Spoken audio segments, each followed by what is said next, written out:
Olá, estamos ao vivo já, iniciando a nossa transmissão desse segundo ciclo de debates da RELOP. Gostaria de cumprimentar a todos que nos ouvem aí dos mais diversos países, de todos os continentes. É uma alegria imensa saber que estamos nesse evento multilateral para falar sobre um assunto tão importante, que é o meio ambiente, o Acordo de Paris, a energia e como a gente pode auxiliar nesse processo de atingir as metas de redução de gases do efeito estufa.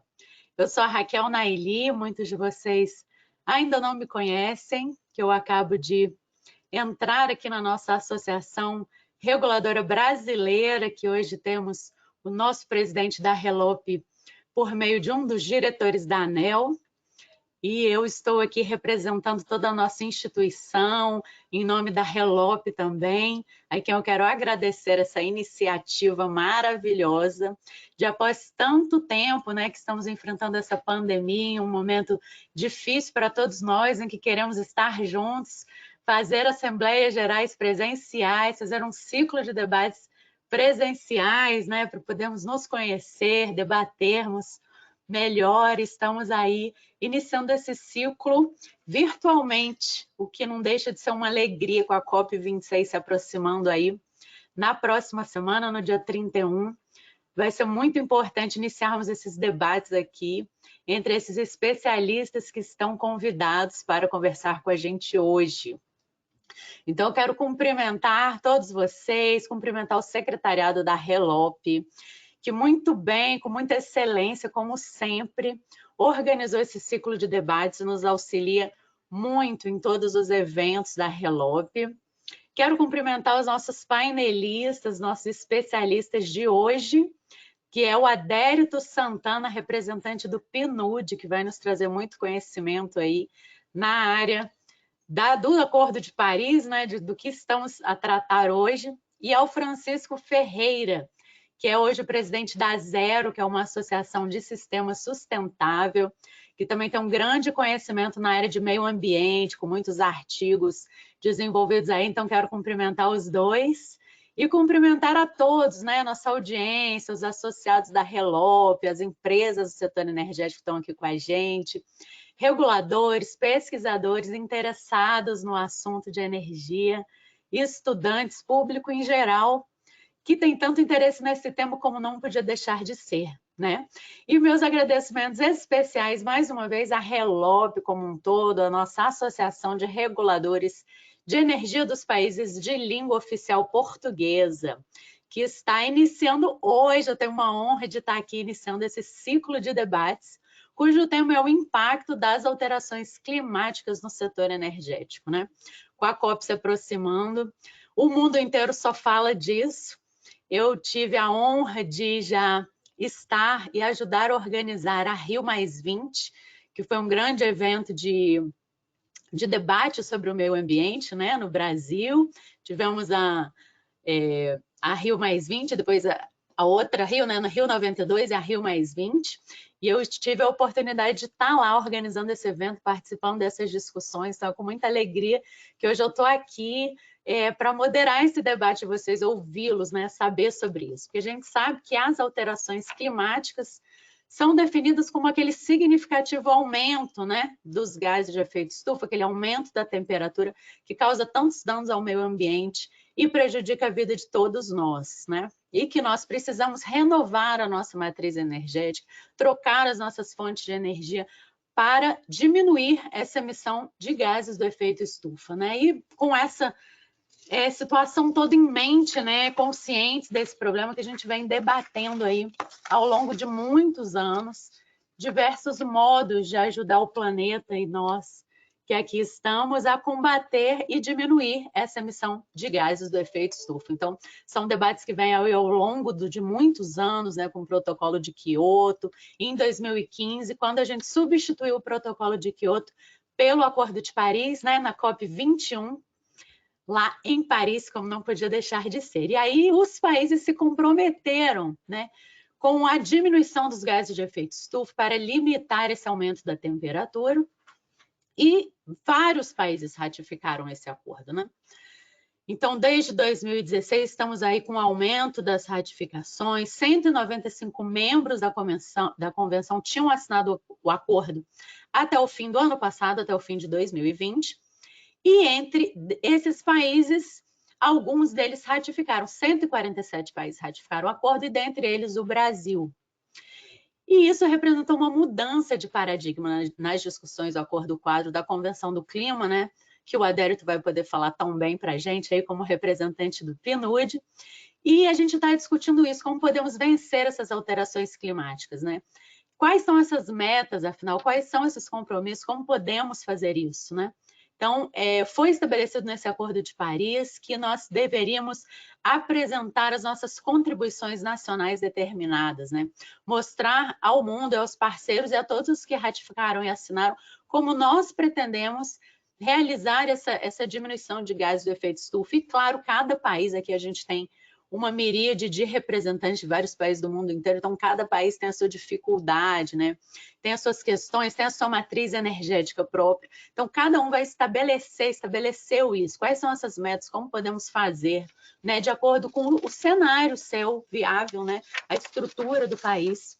E num desses pactos também desse Acordo de Paris foram que os países mais prósperos poderiam auxiliar aí com uma quantia de 100 bilhões de dólares ao ano, medidas de prevenção e combate à mudança do clima, de adaptação nesses países em desenvolvimento, né? Então, a cada 5 anos, a gente deve apresentar essas metas, dizer o que foi feito, submeter à ONU o nosso relatório, mas como todos vocês sabem, e dizemos aqui nos nossos países de língua portuguesa, nem tudo são flores, né?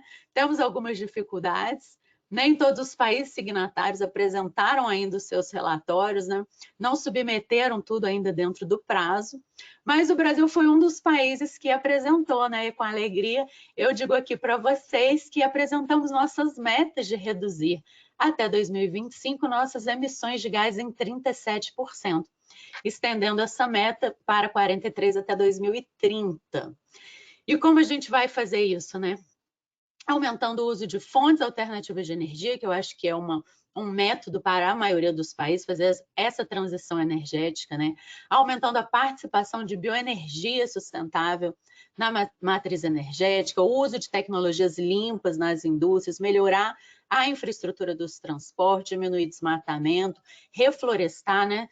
São objetivos que o Brasil tem para auxiliar e que eu acho que são compartilhados por muitos de nós, né? Alguns países africanos, colegas aí, com também um clima mais tropical, alguns deles, e outros países com algumas outras dificuldades, né? Países na Europa, temos também Timor-Leste, que é também de língua portuguesa, né? E outros países que nos assistem aqui, cada um com seu desafio.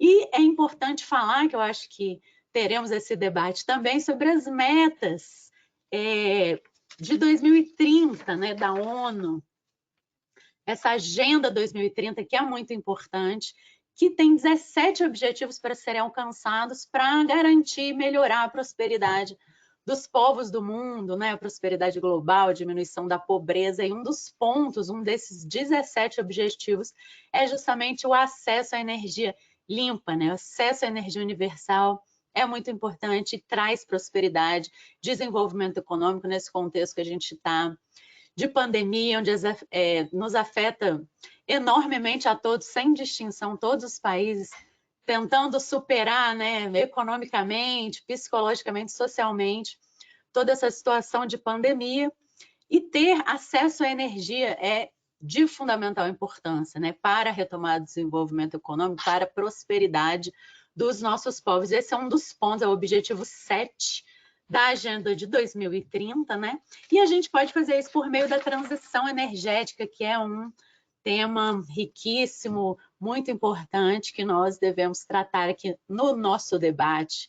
Senhoras e senhores, então estou muito feliz de estar aqui moderando, vou aprender muito com vocês. Sou diplomata de carreira, então entendo um pouquinho de cada um desses temas que a gente vai tratar aqui, de energia elétrica, de meio ambiente, mas estou pronta para ouvir e aprender com os nossos excelentes painelistas que estão aqui hoje, né? nesse contexto de transição energética e de atingir as metas da ONU para 2030, o Brasil está caminhando bem para esse acesso universal à energia, né? E é nossa contribuição aqui como reguladores dividir esse conhecimento também, né? Eu sou muito feliz de estar aqui moderando um debate de uma associação de reguladores, que é uma maneira essencial e primordial da gente compartilhar conhecimento, compartilhar as técnicas, tecnologias, né? Fomentar mais seminários entre nós, missões técnicas, aprender uns com os outros, né? Porque somos similares em muitas coisas e diferentes em muitas outras, não é mesmo? Então, tenho a certeza de que aqui nós todos aqui presentes temos trabalhado, cada um em sua área de atuação e na área que tem mais expertise, para atingir as metas propostas pelo Acordo de Paris, né?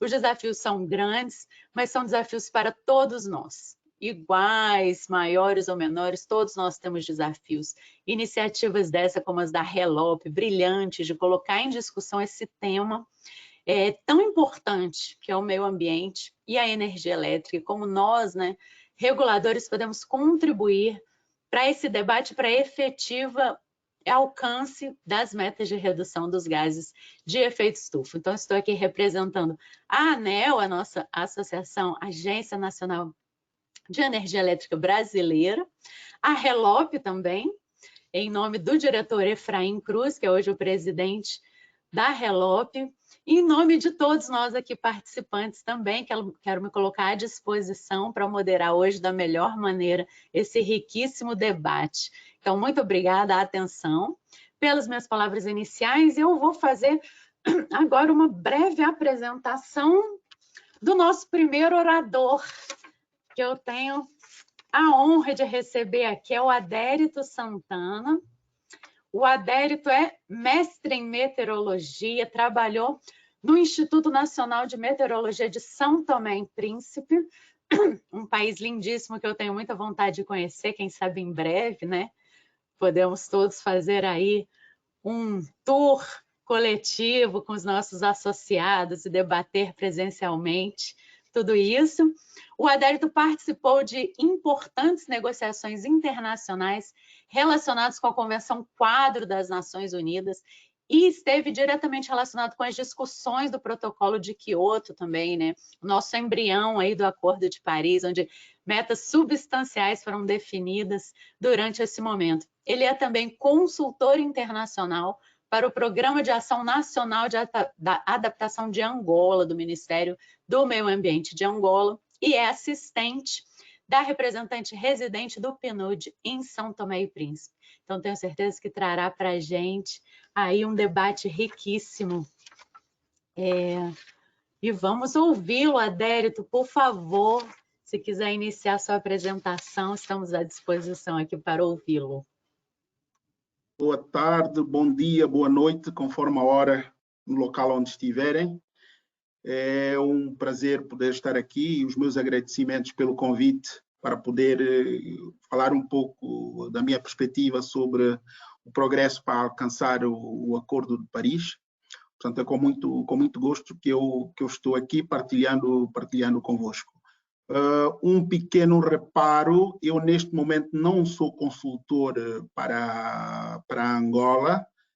No meu CV encontrarão que, de facto, eu participei, enquanto consultor, na elaboração do Plano Nacional de Adaptação de Angola, nos anos 2010, por volta disso. Portanto, mas neste momento não sou consultor, eu sou apenas assistente da representante residente do PNUD em São Tomé e Príncipe. Feito este reparo, portanto, vamos começar, não é? Houve esta introdução que foi devidamente feita em relação àquilo que é o Acordo de Paris e aquilo que se espera, e então vou introduzir, portanto, aquilo que temos neste momento. Portanto, durante a COP26, a presidência da COP tem áreas consideradas prioritárias, guiando, portanto, o coletivo dos países que, portanto, fazem parte da Convenção. E dessas áreas, existem 3 que são consideradas prioritárias, que são a ambição sobre mitigação, sobre a adaptação e sobre meios financeiros, sobre as finanças. Portanto, e o que pretende a presidência da COP é, portanto, continuar a trabalhar no sentido de assegurar que a emissão líquida global seja zero em meados do século e que, desta forma, possamos manter o aquecimento global abaixo, portanto, de 1,5, conforme estabelece o Acordo de Paris. Para que isto aconteça, há uma proposta sobre acelerar a eliminação progressiva do carvão, a redução da desflorestação, que tem acontecido de forma muito exaustiva, acelerar a mudança para veículos elétricos, incentivar os investimentos em energias renováveis. E depois, em questão da adaptação, adaptar-se para proteger as comunidades e habitats naturais.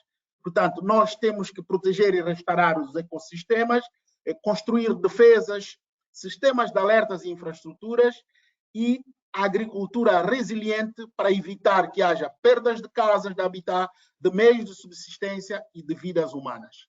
Portanto, nesta ambição de mitigação, adaptação e finanças, também vem a questão de mobilização de financiamento e meios de implementação.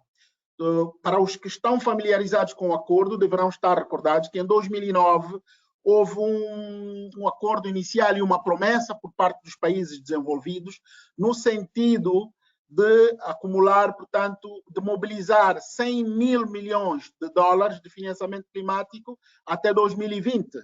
E, infelizmente, até este momento, isto ainda não aconteceu. Portanto, nós temos que continuar a trabalhar para que isto venha a acontecer. E depois, trabalhar em conjunto para finalizar todas as regras, portanto, que fazem parte do Acordo de Paris, de modo a acelerar, portanto, a ação para nos permitir enfrentar, portanto, a crise climática numa colaboração entre governos, entre empresas e entre a sociedade civil. Portanto, é preciso que nós reflitamos sobre o contexto em que esta COP vai acontecer. Como todos sabem, será o primeiro evento que está a ocorrer depois da pandemia de Covid-19. Portanto, será uma COP difícil, na qual a pandemia é uma preocupação e, neste contexto, é que a COP vai ocorrer. Mas também é preciso, todos devem ter em mente, a questão, portanto, as questões que foram levantadas na Assembleia Geral das Nações Unidas e na pré-COP. Portanto, em que a maior parte dos países, se não todos, indicaram a questão das mudanças climáticas como sendo uma preocupação. Então, é uma matéria de primeira linha que precisa de atenção. Há a questão, como eu tinha dito inicialmente, a questão da proposta progressiva para a eliminação do carvão. Pode ser uma opção para apoiar é uma opção para apoiar na redução da emissão de gases de efeito de estufa, mas também existe uma cimeira de G20 que vai ocorrer alguns dias antes da COP. E o G20 poderá tomar decisões que possam, portanto, ou acelerar a implementação de certas medidas durante a COP, ou então poderá fazer que as coisas andem um pouco mais lentas. Portanto, também há a questão das estratégias de longo prazo e não podemos esquecer que a sociedade civil continua a clamar por uma ação e justiça climática. Portanto, assim sendo, dentre o que está estabelecido no Acordo de Paris, é fundamental que nós continuemos a trabalhar em questões de capacitação e de treinamento. Os países em desenvolvimento só poderão atingir os resultados que se propõem se obtiverem a capacitação e o treinamento de que necessitam. Por isso, uma das questões que vão ser realçadas na COP será a questão, portanto, da quinta reunião do Comitê de Paris sobre capacitação. Como devem saber, há um comitê sobre capacitação e treinamento no âmbito do Acordo de Paris e este comitê teve a sua quinta a 5ª reunião, assim como também houve a 10ª reunião do Fórum de Durban sobre capacitação, para facilitar a implementação dos planos nacionais de adaptação dos países em desenvolvimento. E depois há a questão da conclusão da 4ª revisão da implementação do quadro de capacitação nos países em desenvolvimento, isto no âmbito do Protocolo de Kyoto, e depois tem que se dar a continuidade ao exame do relatório de progresso de 2021 sobre o programa de trabalho de Nairobi. Este relatório foi apresentado na última sessão de junho, mas os delegados não tiveram tempo de, portanto, avaliar este progresso e, eventualmente, durante a COP26 será uma matéria de relevância. Em relação à adaptação, que também faz parte do acordo, é um dos artigos do Acordo de Paris, é preciso que continuemos a trabalhar para atingir o objetivo global da adaptação. E o que é isto? O que é que isto engloba? Isto engloba um reforço, portanto, uma aceleração dos planos nacionais de adaptação nos países em desenvolvimento, portanto, questões ligadas à sua implementação e o financiamento serão cruciais, portanto, durante esta COP, assim como a forma de comunicar questões de adaptação. Portanto, é um assunto que ainda não está completamente fechado e que vai continuar a ser tratado agora na COP26. Na COP26 também há a questão de perdas e danos resultantes, portanto, das mudanças climáticas. Para os que estão familiarizados, houve em Varsóvia a adoção do mecanismo de Varsóvia para perdas e danos, e no âmbito deste mecanismo foi estabelecido, portanto, uma rede chamada Rede de Santiago sobre perda e danos. Portanto, é preciso operacionalizar esta rede, e para isso é preciso também que se estabeleça, portanto, um mecanismo financeiro para tal. Portanto, há também está em discussão a questão das medidas de resposta, e neste âmbito das medidas de respostas há a questão também, há uma preocupação com o progresso na implementação das atividades e do plano de trabalho, portanto, no âmbito do comitê, o QCI, que é o 14º comitê, criado em 2018, no âmbito desse mecanismo, portanto, desse mecanismo de Varsóvia para perdas e danos. Portanto, aí é preciso continuar a trabalhar na importância do tratamento equilibrado dos órgãos constituídos no âmbito desse comitê, e é preciso também respeitar e conduzir os eventos que foram mandatados para este comitê. E algumas ações não foram realizadas em 2020 por questões subejamente conhecidas, e a COP debruçará sobre ações que deverão merecer atenção neste sentido. Portanto, em questão da ação para empoderamento das questões climáticas, vai seguramente a COP trabalhar sobre o progresso no âmbito, portanto, desta ação para empoderamento durante as negociações. Haverão discussões no âmbito desta ação e a revisão do programa de trabalho de Doha. Portanto, como devem estar recordados, o protocolo de Doha é o protocolo que assume uma boa parte das questões que incluíam ou que estavam incluídas no protocolo de Kyoto. Portanto, as discussões vão continuar, é preciso operacionalizar a estrutura e os elementos para essa ação de empoderamento, de forma a permitir que possamos implementar o Acordo de Paris de forma coerente. Há a questão do reforço da transparência e de monitorização, verificação e reporte. Está em discussão a questão de como é que as informações, que tipo de informações deverão ser reportadas no âmbito dos relatórios bienais de transparência. Esses relatórios são relatórios que vão passar a ter feitos, portanto, mas neste momento que está em discussão na COP é qual é o formato em que esses relatórios devem ser apresentados. Fala-se de tabelas comuns, de relatórios em formatos tabulares, fala-se de relatórios em documentos, em inventários, relatórios de revisão, mas neste momento esta questão não está decidida e isto é crucial para a questão, portanto, do Acordo de Paris.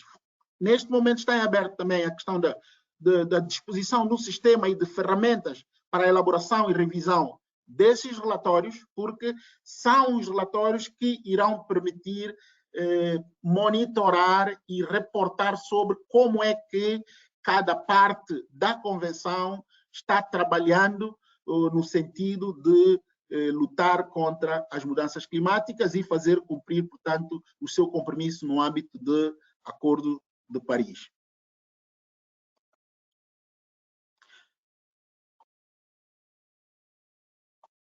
Eu estou aqui com alguma dificuldade. Ok.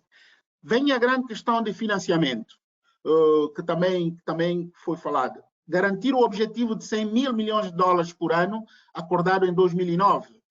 Em 2009, acho que foi em Copenhaga, ficou estabelecido que no horizonte 2020 seria, portanto, até o horizonte 2020 seria, portanto, seriam mobilizados 100 mil milhões de dólares para apoiar os países em desenvolvimento a, portanto, fazer face à questão das mudanças climáticas, seja na área de mitigação, seja na área de adaptação. Em discussão continua a questão do financiamento climático que foi fornecido e neste momento, até a data presente, nós temos do relatório da OCDE, todo o montante mobilizado ronda a volta de 80 mil milhões. Portanto, estamos muito longe dos 200 mil milhões. Em 2018 eram 78 mil, em 2019 eram, portanto, aproximadamente 80 milhões. Novas informações virão, mas a verdade é que é necessário que se defina a questão de financiamento climático e que se negocie também o novo objetivo deste financiamento climático de forma a cumprir de forma cabal, portanto, o que está estabelecido, portanto, no Acordo de Paris.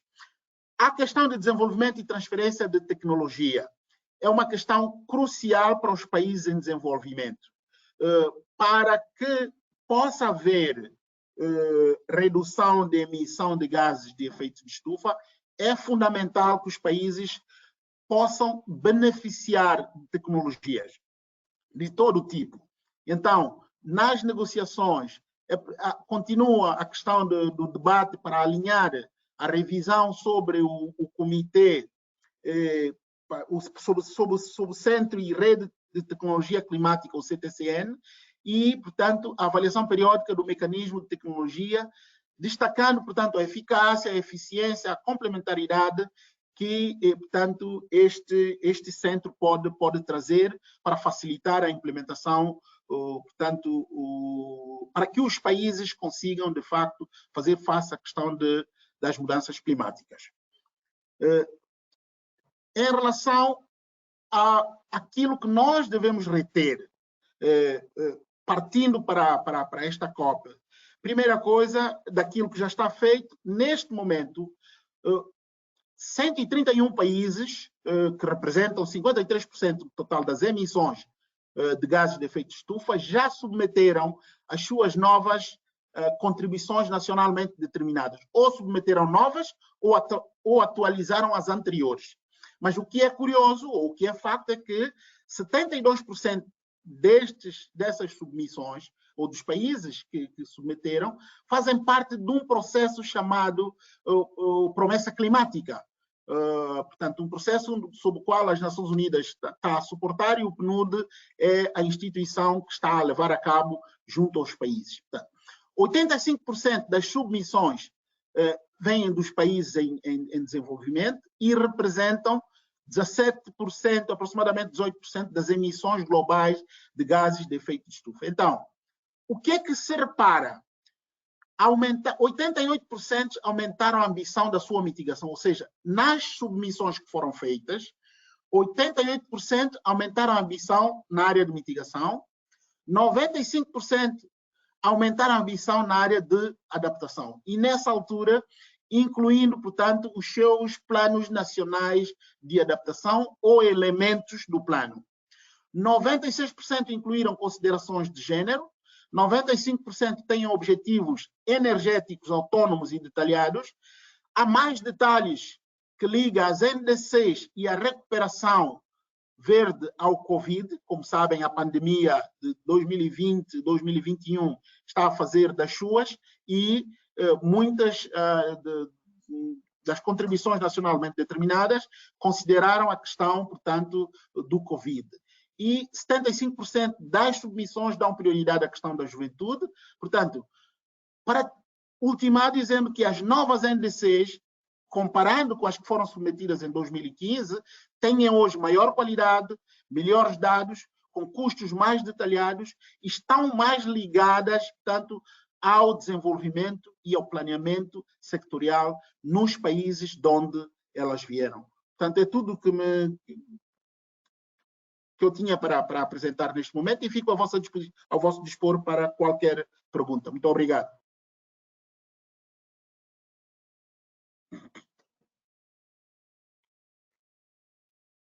Voltamos aqui, então.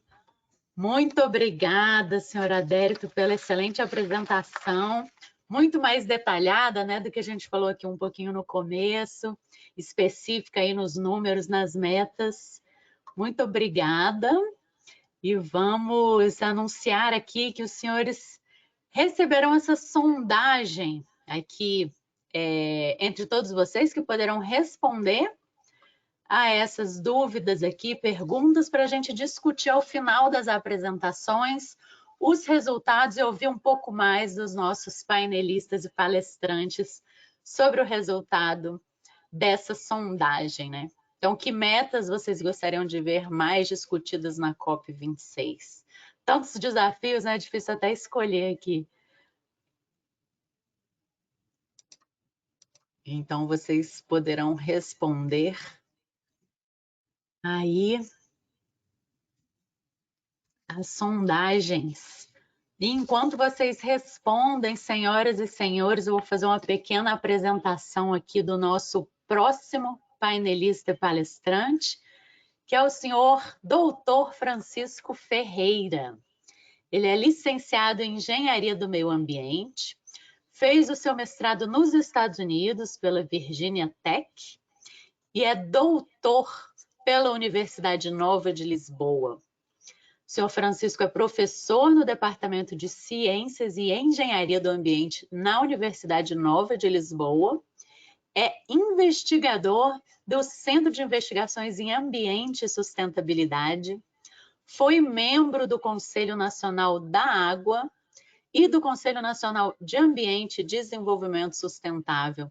Tem diversos artigos publicados e atualmente é o presidente da Zero, que é a Associação de Sistemas Terrestres Sustentável, uma organização não governamental que discute e trabalha um pouco do meio ambiente no âmbito de Portugal. Saudades de Portugal aí, querendo fazer uma visita a vocês muito brevemente.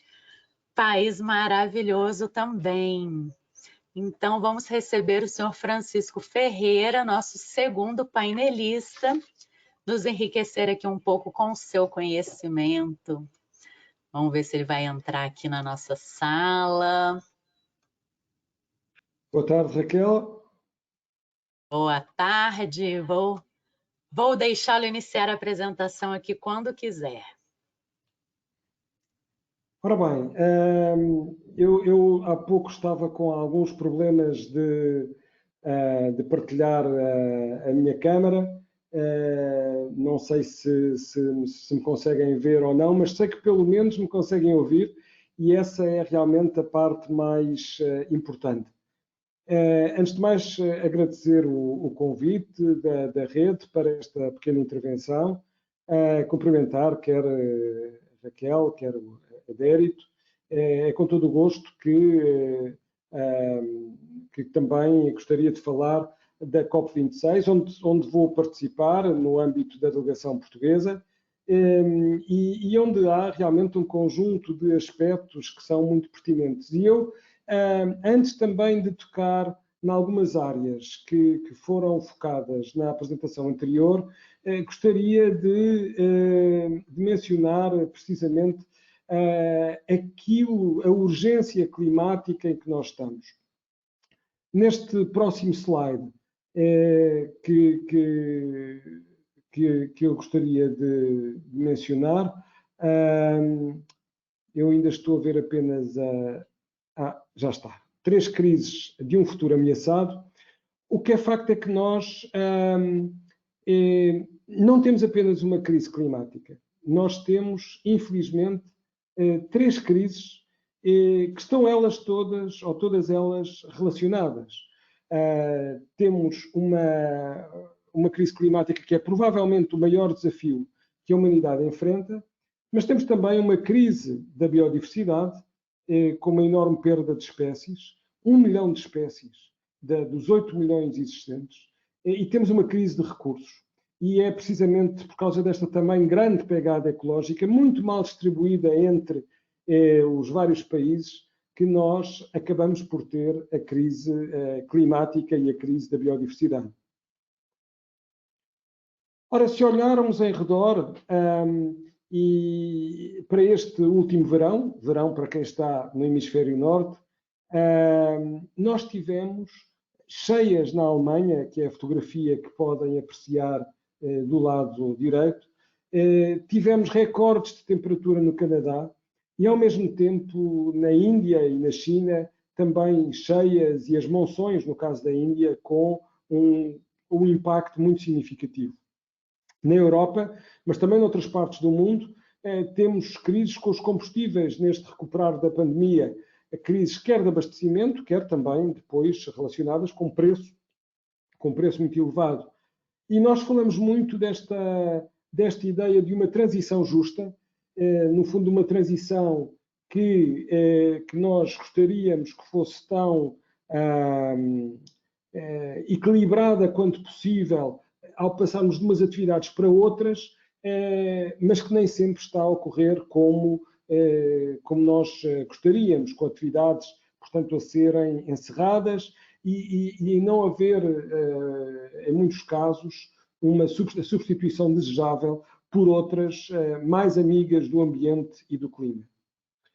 Ora, este é um gráfico muito conhecido por todos vós, mas foi o mais atual que eu fui buscar, portanto, há poucos dias. Apesar de a última medição ser de julho de 2021, nós já estamos com 414 ppm, ou seja, partes por milhão, da nossa concentração de dióxido de carbono. E aqui há uma questão que é muito importante. Muitas pessoas disseram, bem, com a pandemia em 2020,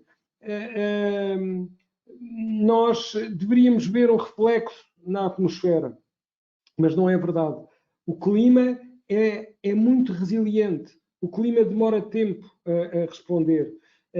A atmosfera não muda a concentração de CO2, porque, aliás, vamos lá ver, nós diminuímos as emissões, mas o balanço continua a ser positivo. Nós continuamos a pôr carbono na atmosfera. E, portanto, é realmente esta curva exponencial do CO2 que é absolutamente dramática para o planeta.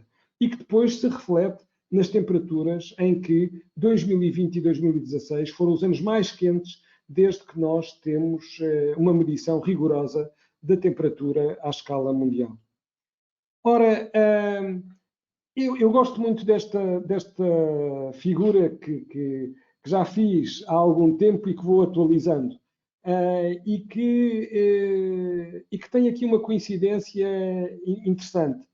Reparem que as grandes reuniões que nós temos da decisão política das Nações Unidas são sempre, ou quase sempre, 2 anos depois daquilo que a ciência nos diz. Reparem, por exemplo, o IPCC nasce em 1988, tem o primeiro relatório do painel intergovernamental para as alterações climáticas em 1990 e em 92 surge a Convenção das Nações Unidas para as alterações climáticas. Em 95 o segundo relatório, em 97 o Protocolo de Quioto. Depois tivemos um relatório em 2001, que aliás foi o primeiro a dizer inequivocamente que eu tinha alterações climáticas e que elas estavam relacionadas com as atividades humanas. E em 2007 tenho o quarto relatório. 2 anos depois tenho o Acordo de Copenhaga, que infelizmente não avançou. Depois tenho o quinto relatório em 2013, 2 anos depois, o novo Acordo Global de Paris. E depois, e agora temos o sexto relatório, cujas conclusões do primeiro grupo já começaram a ser anunciadas em agosto, e tenho agora as novas metas, 6 anos depois, deveria ter sido 5, 6 anos depois do Acordo de Paris. Mas com um relatório especial do painel intergovernamental para as alterações climáticas em 2018, que nos dá uma mensagem de grande esperança, que nos diz que nós podemos perfeitamente ainda garantir que o aquecimento não é superior a 1,5. Mas se olharmos para os dados deste relatório, não é simpático. Nós já aumentámos 1,07 graus Celsius em relação à era pré-industrial. E portanto, tudo isto resultado do contributo dos gases com efeito estufa, mas também de outros fatores de origem antropogénica que resfriaram a atmosfera e por isso é que o aquecimento não é tão significativo. E os fatores naturais, reparem, não têm quase peso nenhum. E, portanto, nós devemos acreditar na ciência e estes dados são mais do que claros e explícitos em relação a esta matéria. E a escala das mudanças recentes no sistema climático não tem precedentes ao longo de muitos séculos e de muitos milhares de anos. Portanto, nós estamos com concentrações de CO2 que foram maiores do que em qualquer momento em pelo menos 2 milhões de anos. E em relação a outros gases de efeito estufa, ao metano e óxido nitroso, pelo menos nos últimos 800 mil. Ora, as consequências para o mundo, nós não temos que olhar, ou melhor, eu não sou pela pedagogia do medo, eu acho que nós devemos olhar para aquilo que realmente são os cenários, e esses cenários, como o secretário-geral das Nações Unidas também diz, são um cartão vermelho, são um alerta, e esse alerta é de que a temperatura global continuará a aumentar até pelo menos meados do século em todos os cenários de emissões. Falta saber é quando. E, portanto, se nós tivermos profundas reduções de emissões, conseguiremos inverter as mudanças que poderão ser irreversíveis por séculos a milénios, como é o caso das mudanças no oceano e do nível global do mar. Ora, reparem que nós temos todos estes impactos de secas, ondas de calor, incêndios, e a sociedade humana foi construída num clima que já não é este e que nós queremos que não se agrave. E, portanto, é muito importante nós, nesta COP, nesta conferência, olharmos não apenas para a mitigação, mas também para a adaptação. E há aqui uma responsabilidade muito grande de um grupo de países, porque reparem que 64% das emissões dos gases de efeito estufa estão apenas em 10 países. Os últimos 100 desta figura emitem menos de 3%. E por isso é que se diz tanto uma responsabilidade comum, mas diferenciada em relação à atuação de cada um dos países. E não apenas nós devemos olhar para a responsabilidade atual, mas também para a responsabilidade histórica. É a diferença entre a China e os Estados Unidos. A China atualmente é o maior poluidor, mas os Estados Unidos têm aqui um papel importante pela quantidade total de gases de efeito estufa que já foram colocados na atmosfera. Os 5 grandes desafios na área do clima é que nós precisamos de mais transparência, de mais rigor, e por isso as contribuições nacionais determinadas são tão importantes no seu reporte. Temos que prevenir conflitos numa abordagem dialogante, não efetuarmos investimentos ociosos que comprometam objetivos, e aqui tem muito a ver com os combustíveis fósseis, antecipar decisões e envolver todos os agentes desde os países a cada um de nós, passando também pelos municípios. Nós temos aqui um conjunto de grandes desafios, mesmo na Europa, que passa pelas renováveis, pela mobilidade, pelo recurso ao hidrogênio, pela pobreza energética, que em Portugal ainda tem um peso grande, em quase 20% da população. Temos que trabalhar na adaptação climática e temos que integrar tudo isto numa lógica de ambição, mas também de sustentabilidade.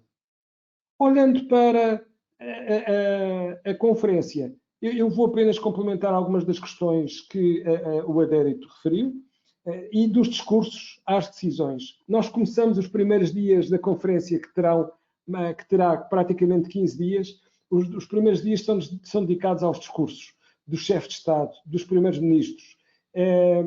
E realmente o crucial é nós termos metas mais ambiciosas. O que nós sabemos é que, neste momento, de acordo com as contribuições nacionais determinadas que estão em cima da mesa e que têm vindo a ser anunciadas, nós temos um aquecimento de mais 2,4 graus, quando nós não queremos ultrapassar 1,5.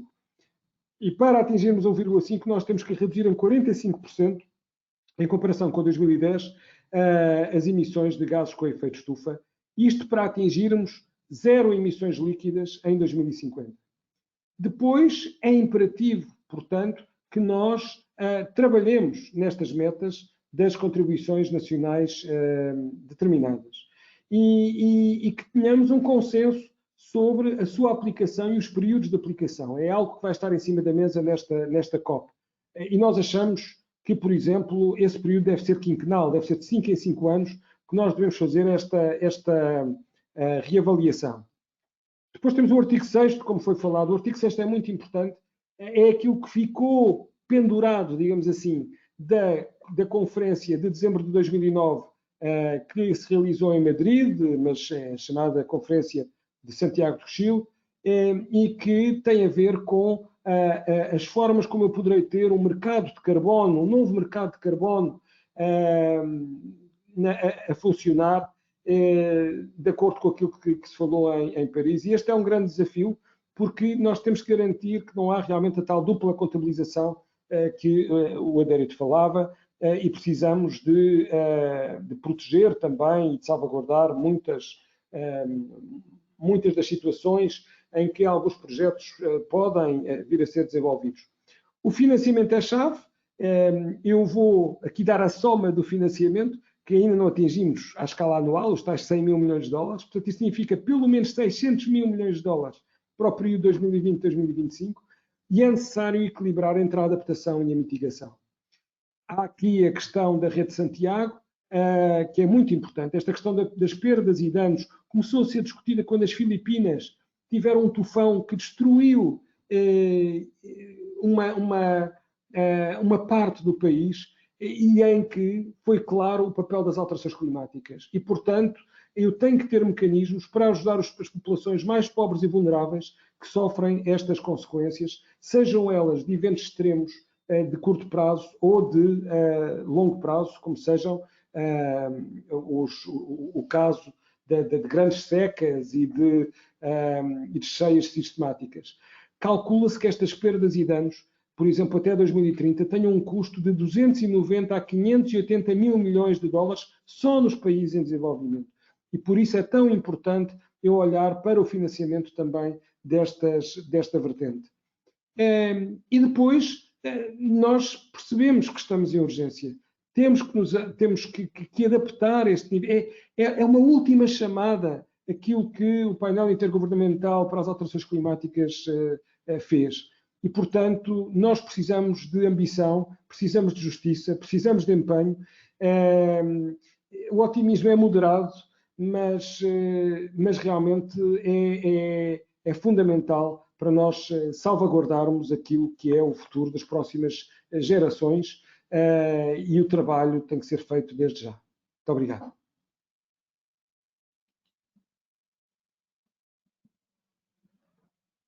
Muito obrigada ao Dr. Francisco Ferreira pela sua ótima e excelente apresentação. Falamos bastante aí, né, sobre metas, sobre a urgência de aumentar até as nossas metas, né? A urgência é grande. Eu tinha até separado aqui uma frase do secretário-geral da ONU que falou, né? A ciência é clara. Para limitar o aumento da temperatura global em 1,5 graus centígrados, devemos cortar as emissões globais em até 45% até 2030, em relação aos níveis de 2010. Então, é urgente, né, que façamos, não só busquemos chegar nas metas, como aumentá-las também, né? Temos aí mais uma consulta rápida, mais uma pergunta da nossa sondagem. Por favor, vamos responder, e aí ao final das perguntas a gente pode debater um pouco sobre as respostas aí a essa nossa sondagem.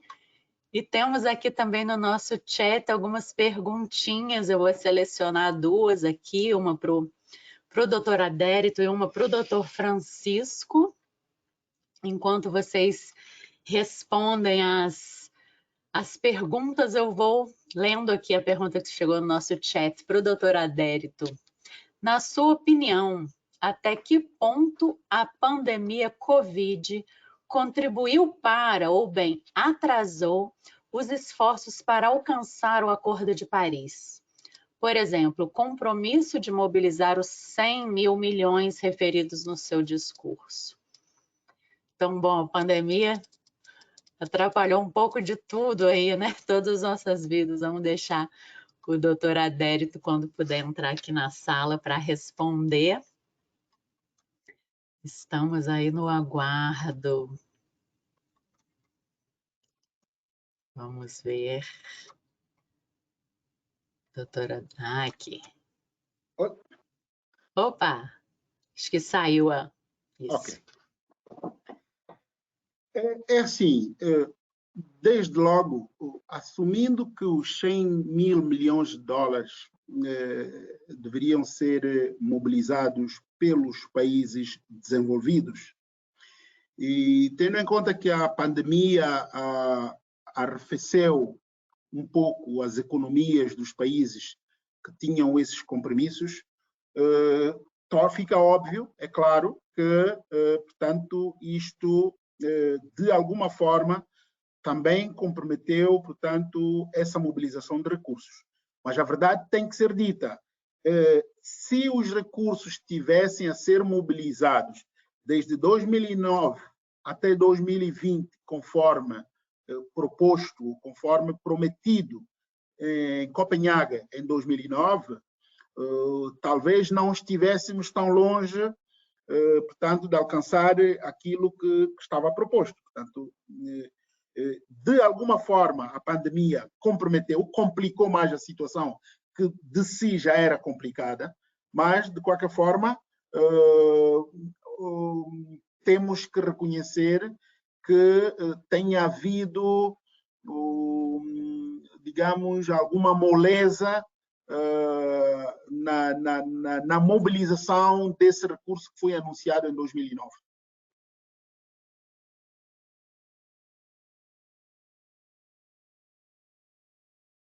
Muito obrigada, doutora Adérito, pela pergunta.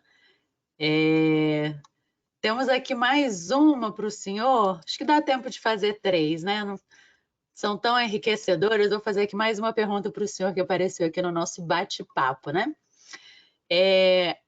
Estão dizendo aqui que as informações partilhadas pelo senhor sobre os aumentos das submissões e compromissos dos países em desenvolvimento são muito animadoras. Se o senhor considera que são adequadas para enfrentar o desafio que temos pela frente? Não me parece que sejam suficientes. Não me parece que sejam suficientes, mas de qualquer forma, quando comparadas com as que foram apresentadas em 2015, já são bastante encorajadoras. E se de facto, no que se refere aos países em desenvolvimento, se houver um esforço para o cumprimento da promessa dos 100 mil milhões de dólares ano para os países fazerem face à questão das mudanças climáticas, eu acho que poderão ir mais longe. Desde logo, há muitos países que têm contribuições chamadas contribuições condicionadas, que são condicionadas ao apoio externo, porque os países que estão, por exemplo, a fazer face a questões de adaptação e que já têm uma série de problemas derivados das mudanças climáticas, que dizem que a minha maior preocupação, por exemplo, não é a mitigação. Eu posso participar num esforço de mitigação, mas a minha maior preocupação é a adaptação. Por isso é que 98% dos países que submeteram agora as suas contribuições focaram ou focalizaram sobre a questão de adaptação. Portanto, no que concerne a adaptação, acho que poder-se ir longe se, eventualmente, os países conseguirem implementar as suas NDCs como estão previstas. Muito obrigada pela resposta, doutor Adérito. Temos aqui uma pergunta para o doutor Ferreira, doutor Francisco Ferreira, não sei se ele vai conseguir ligar a câmera, né, que estava tendo Não, eu continuo com dificuldades em ligar a câmera, mas estou a seguir sem problemas. Sem problemas. Então, vou ler aqui a pergunta e o senhor pode responder, por favor. Dizem aqui que o senhor falou da necessidade de aumentar a ambição das metas. Embora ainda não tenha começado a COP, se existe uma expectativa dos países se comprometerem nesse sentido de aumentar as metas de redução. Ora bem, não há dúvidas que nós vamos aumentar as metas em relação ao Acordo de Paris, porque sabemos de países que o vão fazer e já o anunciaram, e já praticamente oficializaram, porque entregaram as suas novas contribuições nacionalmente determinadas. Por exemplo, a Europa, a União Europeia, tinha uma meta de 40% de redução entre 1990 e 2030. E, através da própria Lei Europeia do Clima, que foi aprovada durante a presidência portuguesa, vai passar para 55% essa redução. Ainda não é suficiente para o Acordo de Paris, para estarmos em linha com o Acordo de Paris e 1,5 graus, a União Europeia deveria, para 2030, reduzir 65%, mas é um passo significativo, são mais 15% daquilo que tinha sido apresentado em Paris. Agora, o que é facto é que nós temos vários países que ainda não confirmaram se vão realmente oficializar essa meta ou não. A própria China, por exemplo, já tem vindo a mencionar que é a sua intenção assegurar a neutralidade climática em 2060, o que seria, pelo menos, um passo importante, mas não sabemos se isso vai ter lugar ou não durante a COP. A mesma coisa da parte de outros países, como a Rússia. Portanto, nós, com compromissos conhecidos e entregues até agora, nós estamos com uma subida de 2,7 graus, como eu mencionei, e, portanto, nós precisamos de maior ambição.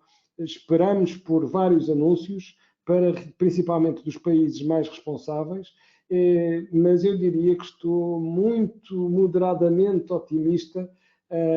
Estamos realmente numa situação difícil de pós-pandemia, a conjuntura não ajuda, e nós às vezes também pensamos mais no curto prazo do que no longo prazo. E, portanto, acabamos às vezes por não ter realmente... não fazer as contas para os custos que as alterações climáticas terão se nós não nos comprometermos e, acima de tudo, não cumprirmos as reduções que serão necessárias e desejáveis. Muito obrigada, professor Francisco Ferreira. E aproveitando aí, a pergunta anterior apareceu uma outra que muito relacionada também com o que o senhor está falando, que é essa questão do peso da União Europeia nessas metas aqui, né?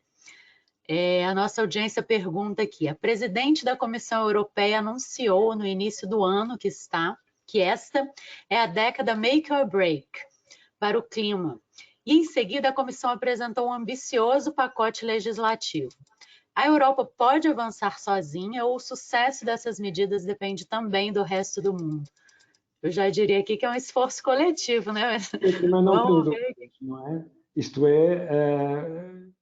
o problema das alterações climáticas e das emissões é que não podemos, claro que é uma pequena ajuda e é responsabilidade de cada um fazer o seu trabalho de mitigação, mas não basta termos a União Europeia na linha da frente. Nós precisamos de todos os países na linha da frente para realmente conseguirmos atingir o objetivo de 1,5 graus. Portanto, é fundamental que haja realmente esse esforço coletivo e não... É um sinal importante a União Europeia ter esta ambição e agora o pacote chamado Preparados para os 55, que corresponde, portanto, à tal redução entre 1990 e 2030, e que é um pacote legislativo muito grande, muito significativo, que ainda está em debate, mas não é suficiente. Nós precisamos de ter todos os países, principalmente os países desenvolvidos e maiores emissores, neste barco. É isso aí, por isso que estamos aqui em debate, né? Nas nossas associações de reguladores aqui.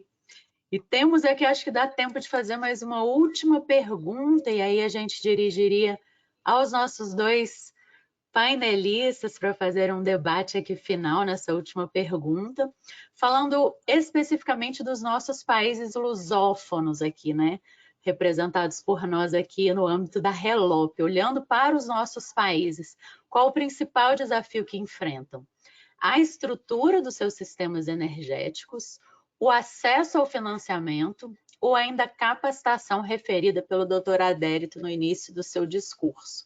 E aí eu gostaria de acrescentar essa pergunta aqui, uma pergunta assim minha, e se vocês puderem responder também no âmbito dessa questão, sobre essas novas tecnologias mais inovadoras, né, de mobilidade urbana, de hidrogênio verde, que são tecnologias que estão aí em andamento, mas ainda muito caras, né? Às vezes pouco acessíveis a algum dos países aqui, e afeta também os nossos países assim, lusófonos. Então, se pudessem comentar um pouco dos nossos maiores desafios e como é que a gente faz para superar essas dificuldades, para renovar essa matriz energética, para fazer a efetiva transição energética aí e atingir as metas do Acordo de Paris. Ok, quer que eu comece? Pode ser, fique à vontade. Ok, assim, no meu entender, as questões estão interligadas, porque uma coisa tem interferência com a outra. Muito simplesmente, por exemplo, sem a devida capacitação, quando nós falamos de capacitação, estamos a falar de treinamento, de formação, de transição de conhecimentos. E então, sem a devida capacitação, estabelecer um sistema energético que possa responder às necessidades dos países, às vezes é difícil.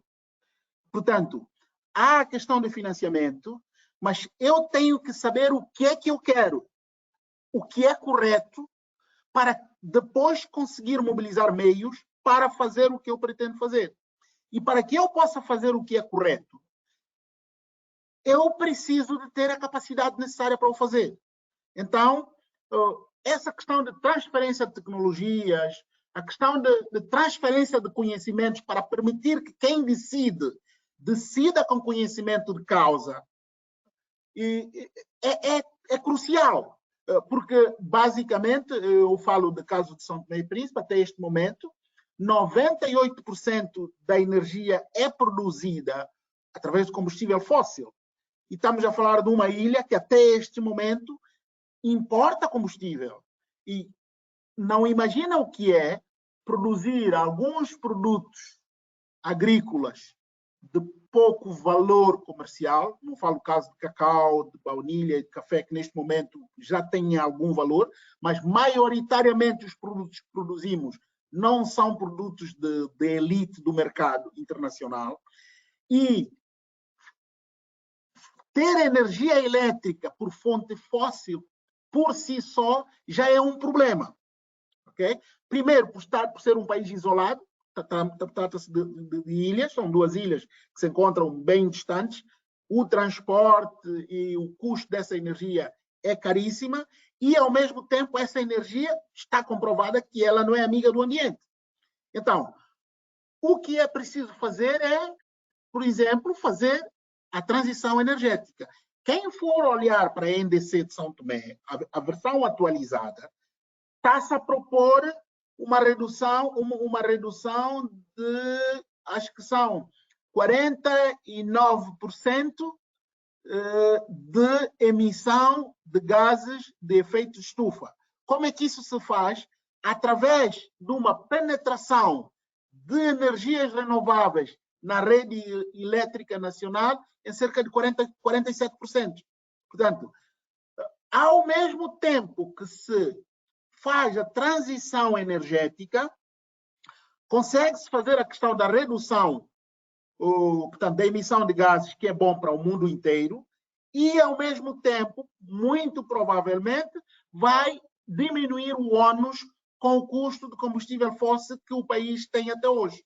Portanto, isto tudo é combinado, mas, no meu entender, a ligação entre capacitação, financiamento, transferência de tecnologia, ela é cíclica, não temos como dizer que vamos fazer apenas capacitação ou apenas financiamento. Podemos ter muito dinheiro, mas se não soubermos o que fazer com esse dinheiro, também não vamos chegar onde queremos chegar. Então, tem que haver uma combinação e, na sua apresentação, o doutor Francisco falava na questão de justiça ou na questão de equidade um pouco. Portanto, nós temos que isto tem que ser aplicado de forma equitativa para que os benefícios possam ser vistos.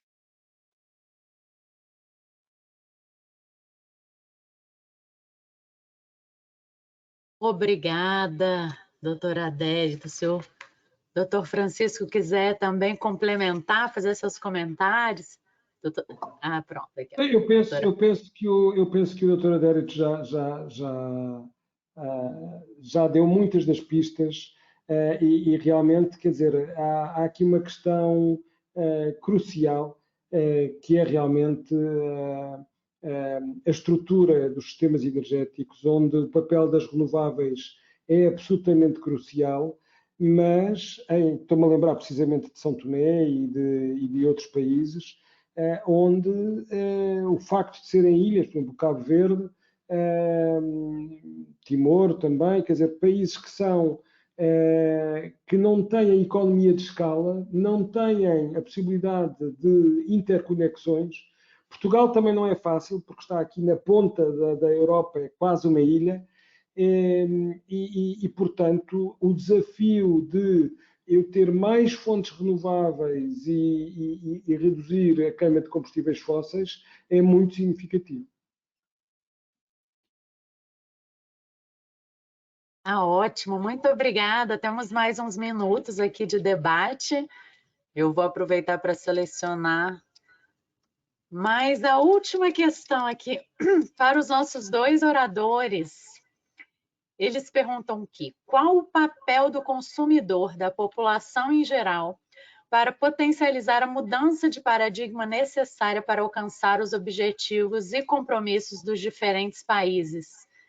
Eu me senti um pouco como uma consumidora, uma população em geral aqui, porque realmente é uma preocupação, né? Às vezes a gente fala tanto em âmbito governamental, quais são as metas que governos, instituições, organizações não governamentais podem fazer, né? Organismos multilaterais em âmbito universal e local, né? Estatal. E os consumidores, né? E a população, como é que a gente fica? Como a gente pode fazer um pouco a nossa parte? Se vocês puderem comentar um pouquinho sobre isso. Acho que está todo mundo querendo fazer a história aí a partir dessa COP26. Mas se calhar posso eu começar desta vez só para dizer que há realmente aqui uma responsabilidade muito partilhada, não é? Ou seja, as nações, os países têm que fazer a sua parte, os governos, mas, por exemplo, também há um papel muito importante das cidades, dos concelhos, portanto, dos municípios, e também de cada um de nós. Mas não é apenas... eu penso que já estamos numa altura em que a educação não é suficiente, porque nós não temos tempo. Nós estamos numa verdadeira emergência, numa urgência, nós não podemos esperar que haja um resultado apenas dessa sensibilização. Temos que ir mais longe e de forma mais imediata e precisamos de recorrer, não deixando ninguém para trás, tendo em conta os países ou as pessoas mais vulneráveis, mas nós temos que traduzir na economia também estes diferentes comportamentos. Isso é fundamental. Portanto, nós temos que... Não podemos continuar a usar o carvão, sabendo nós os impactos que o carvão tem na qualidade do ar, no clima, portanto, eu tenho de começar a colocar isto no preço da eletricidade. E é isso que, por exemplo, na Europa se fez através do Comércio Europeu de Licenças de Emissão. E quem fala da eletricidade fala de tudo aquilo que se traduz num impacto maior. Eu preciso de ter indicações diretas no dia-a-dia para fazer escolhas mais sustentáveis e a economia tem que traduzir isso mesmo, por muito que nos custe. Só para acrescentar que concordo com tudo que foi dito pelo Dr. Francisco, mas eu acredito que o consumidor também tem um papel muito importante.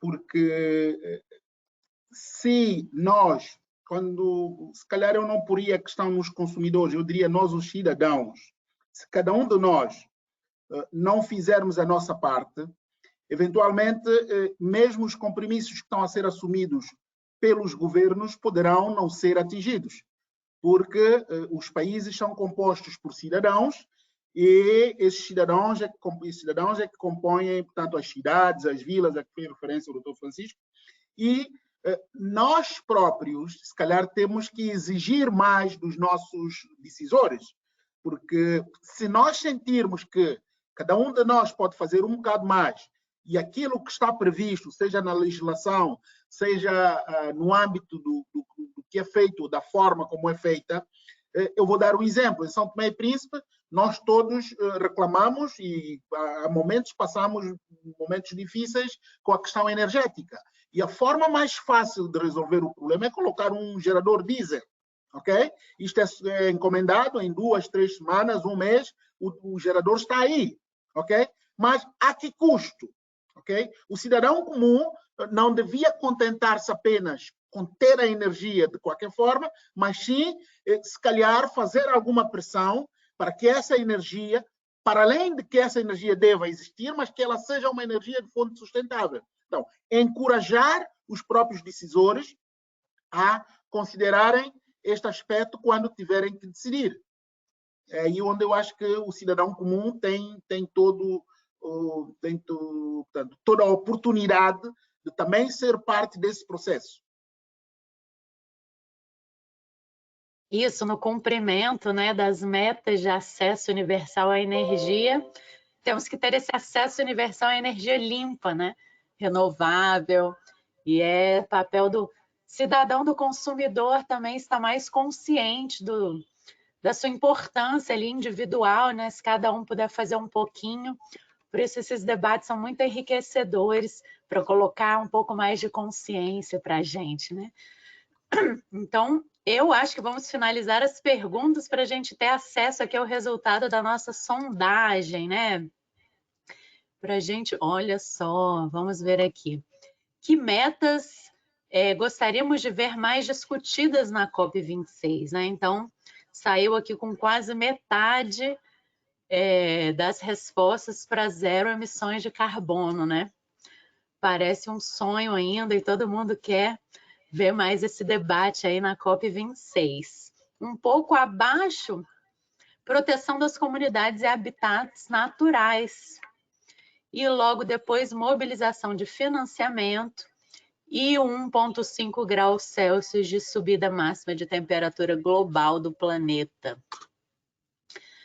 Vamos ver aqui se os nossos painelistas podem comentar um pouco sobre esse resultado da enquete, da nossa sondagem.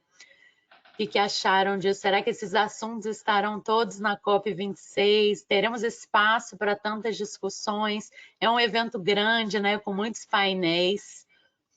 Espero que vocês possam comentar aí. Eu gostaria só de dizer que, apesar de ser a resposta mais escolhida, eu acho que ela pode induzir um pouco em erro esta das zero emissões de carbono, pela simples razão de que é impossível eu ter zero emissões de carbono e nem vamos lá ver, não será impossível, mas o objetivo do próprio Acordo de Paris é eu igualar as emissões de carbono ao carbono que consegue ser retirado da atmosfera, nomeadamente pela floresta.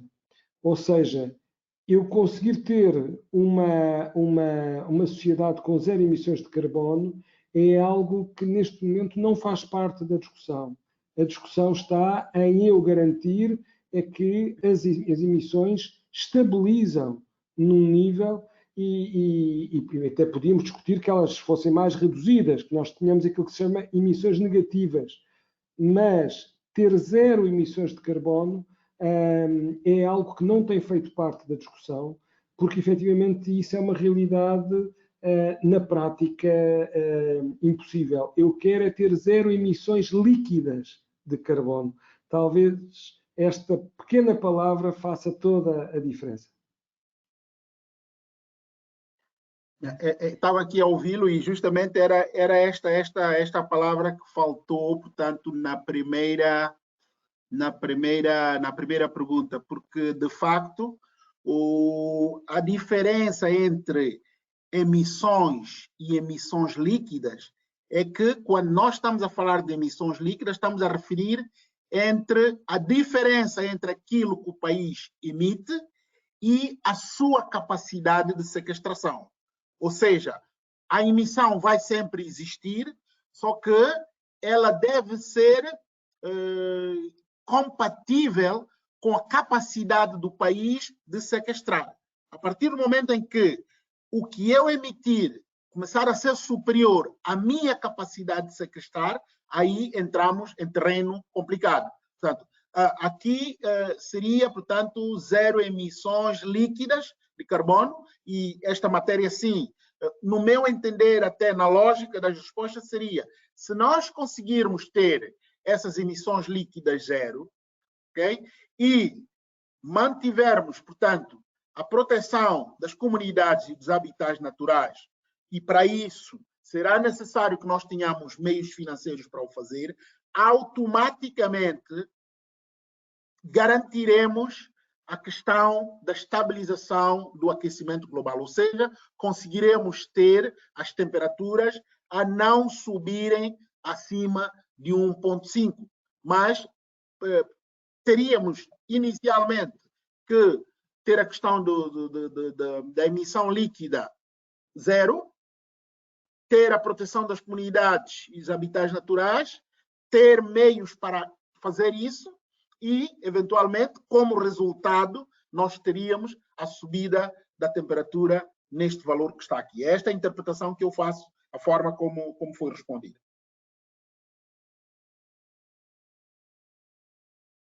Muito obrigada pelos comentários. Realmente aí uma palavrinha, né?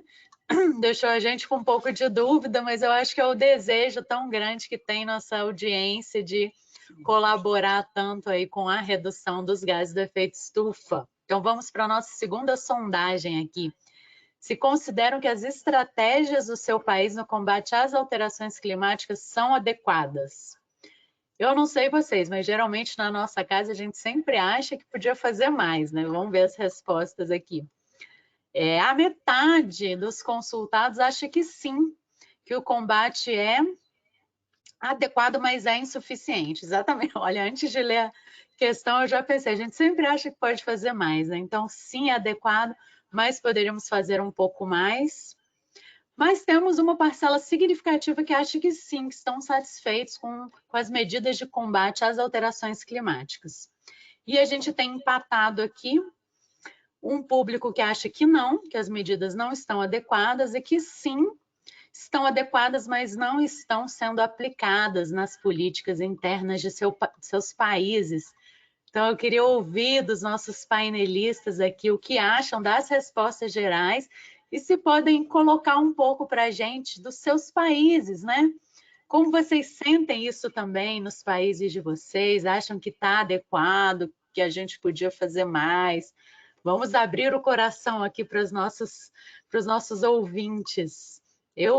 Se puder falar aqui um pouco do Brasil, eu responderia que sim e que podem melhorar, né? A gente sempre acha que pode melhorar, a gente é orgulhoso de ter um país que trabalha cada vez mais com uma matriz energética predominantemente limpa, mas é claro que sempre podemos alcançar mais metas, utilizar mais energia eólica, né? Trabalhar um pouco o hidrogênio verde também, que comentamos aí, o Dr. Francisco comentou um pouco na apresentação dele. Então, como brasileira aqui, estou meio com 50%, né? Que pode melhorar um pouco mais. Queria ouvir vocês, por favor. Da minha parte, só dizer que no caso de Portugal, eu vou precisamente para a resposta dominante, que é sim, mas são insuficientes. Nós temos vindo, Portugal encerrou 2 centrais a carvão este ano. Uma já está praticamente na parte final, que é a central do Pego, e encerrou a maior central, que era a central de Sines. Nós estamos a fazer investimentos grandes nas energias renováveis, mas há uma área absolutamente crucial onde eu acho que nós estamos muito atrasados, isto para focar mais na questão da energia, que é a eficiência energética. Nós estamos longe de conseguir que as pessoas não apenas tenham conforto, mas tenham também um uso menor da energia nas suas casas e, portanto, essa é uma das áreas que tem que ser prioritária e que merece destaque. Bem como na mobilidade. Nós temos, e cá está, aqui depende não apenas da infraestrutura, de termos mais transporte coletivo, mas também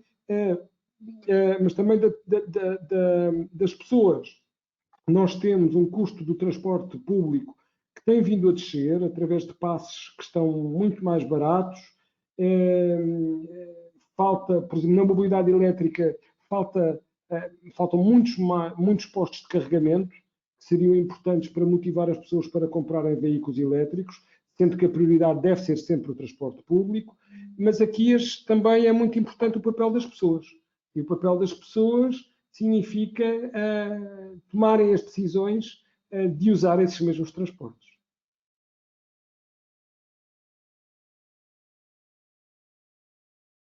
Muito obrigada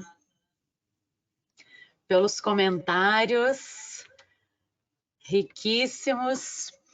Vamos então agora nos aproximar do fim do nosso debate, né? Eu acho que a gente podia colocar como uma questão final aqui, se os nossos painelistas puderem se manifestar, sobre como a cooperação internacional entre nós, os países lusófonos, pode ajudar na transição energética, né? Porque estamos aqui no âmbito de uma associação de reguladores de países de língua portuguesa, e o objetivo sempre dessas associações é trabalhar em conjunto, né? Então, como podemos fazer? Eu acho que eu falei um pouco no começo, nas minhas palavras de abertura, que nessa cooperação, né, transferência de tecnologia, de conhecimento, de missões técnicas, de seminários, acho que isso já ajuda muito, mas fica aí até para um dever de casa para todos nós, como podemos ampliar essa cooperação entre nós, né? Se os nossos painelistas puderem comentar um pouquinho sobre isso, o que pensam, deixar aí essa reflexão para os nossos ouvintes. Eu acho que se houver um maior intercâmbio, como eu insisto um pouco, porque essa questão de capacitação é crucial.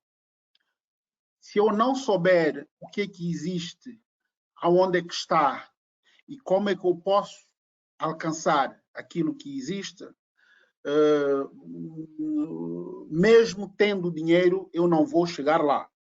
E não é o caso. Portanto, para além de não haver financiamento disponível, em muitos casos há a falta da devida capacitação para permitir que as pessoas façam opções corretas.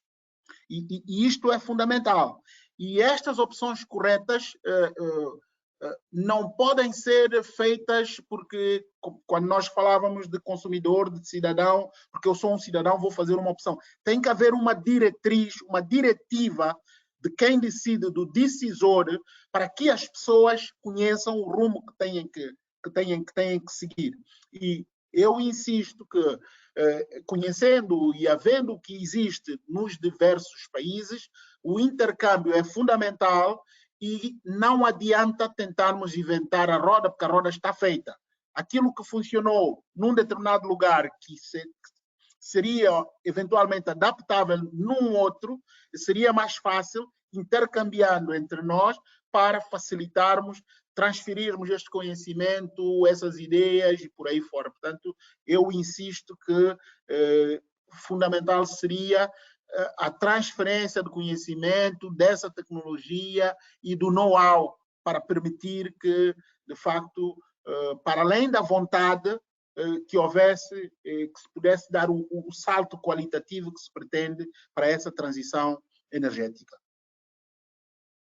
Só complementando de forma muito rápida, eu acho que realmente é isso, é preciso aqui, é preciso a ação, passar das palavras à ação, e é preciso ter um olhar abrangente naquilo que são as soluções sustentáveis para nós progredirmos.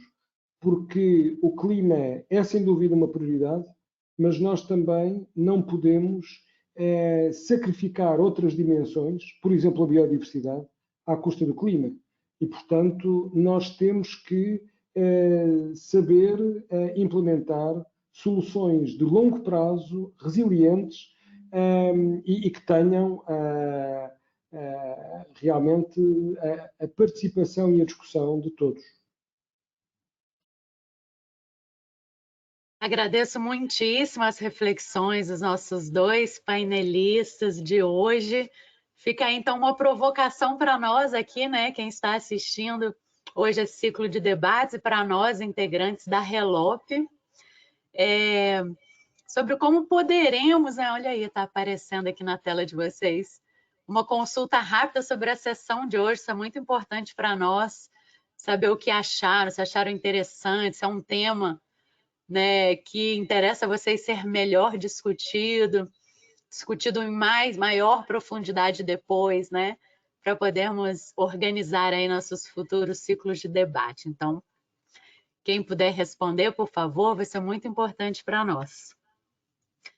Mas, como eu ia dizendo aqui nas minhas palavras finais, fica para nós a provocação, então, de trabalhar um pouco mais no âmbito da RELOP sobre essas questões todas que foram colocadas aqui, né? Transferência de tecnologia, cooperação bilateral, multilateral, transferência de conhecimento, né? Quais são os nossos desafios individualmente como país, porque cada país enfrenta a sua dificuldade, né? Por mais que a gente tenha metas globais, cada um vai estabelecer a maneira de atingir essa meta de acordo com o seu país, porque não tem como a gente colocar numa caixa só toda a diversidade e a variedade que é esse nosso mundo, né? Então fica para nós aí uma provocação para um futuro debate e para seminários e possíveis eventos futuros aí entre a nossa organização. Eu quero agradecer imensamente, mais uma vez, a RELOP por ter aberto esse ciclo de debates, é o segundo ciclo de debates, né? De ter superado aí todas as dificuldades que estamos todos vivendo com essa pandemia, de colocar a gente aqui online com pessoas tão interessantes, perguntas tão interessantes, conhecimento profundo sobre o tema de meio ambiente, para a gente aprender um pouco mais e debater, né? Hoje a gente falou de muita coisa, de extrema importância, né? As discussões no âmbito da COP26, o meio ambiente, as metas de redução, que os países têm feito para isso, como a gente pode atuar da melhor maneira, né? Necessidades, dinheiro, financiamento, né? Falamos até dos consumidores aqui, né? Porque afinal essas metas são estabelecidas para todos nós, né? Tem o âmbito governamental, tem um papel muito forte, mas a gente também, cada um de nós, tem um papel a cumprir. Então, agradeço imensamente a participação, a disponibilidade de falarem aqui num diálogo tão aberto e franco aqui, responderem as perguntas. Agradecer à RELOP, aos organizadores, à nossa audiência, né? Falar com vocês que estamos no Facebook, estamos lá, a página da RELOP, vocês podem ficar a par de todas as atualizações, todos os futuros eventos da RELOP, né? Temos ciclos de debate aí acontecendo nas 2 próximas quintas-feiras, né? Os assuntos e temas estão lá no Facebook da RELOP, nos e-mails também que vocês receberam com o link de participação. Falaremos um pouco mais, né? Teremos a participação aqui de representantes da nossa Agência Nacional do Petróleo no próximo ciclo de debates, vamos falar um pouco mais de biocombustíveis, né? Outro tema muito importante, mobilidade, né? Trazer um pouco esse tema aqui para vocês. E as gravações desse evento, de todos os outros, estarão disponíveis brevemente no site da RELOP, que é o www.relop.org. Lá vocês terão acesso a esse e vários outros eventos para poder assistir com calma em casa e absorver melhor essas informações tão ricas que foram passadas aqui para nós. Então, deixo o meu agradecimento imenso, foi muito importante, interessante, aprendi muito, para mim foi uma honra e um prazer estar aqui com vocês. É com grande satisfação que eu finalizo esse primeiro evento aqui do nosso segundo ciclo de debates. Muito obrigada a todos, bom dia, boa tarde, espero vê-los em breve numa próxima evento aqui, apresentação da RELOP. Um abraço a todos, tchau, tchau.